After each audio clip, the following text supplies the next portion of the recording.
बे न्यूज़ में खबरनि अपडेट जो सिलसिलो जारी है। खबर शामिल की ॿिया मीरपुर साकरू का सब डिवीज़न मीरपुर साकरू में पानी की खोट खत्म न थी सकी। सब डिवीज़न के समीरन शाखनि लदिया वाव, राज वाव, टाकानी शाख, नागवाव शाख, खारड़ो शाख, जोहर नाले, मल्क वाव, बिरोसरी माइनर, साकरो माइनर ऐं ॿियनि शाखनि मां वारी उॾामजण लगी।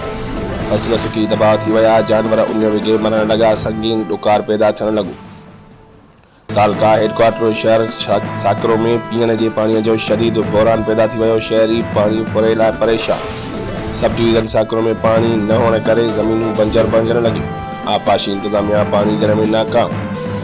SDO सब डिवीज़न साकरू ऑफिस में गायब पानी खोट खिलाफ एहतजाज कंदड़ आबादगारनि ते इंतकामी कार्रवाई शुरू, केस दाख़िल थियण लगा।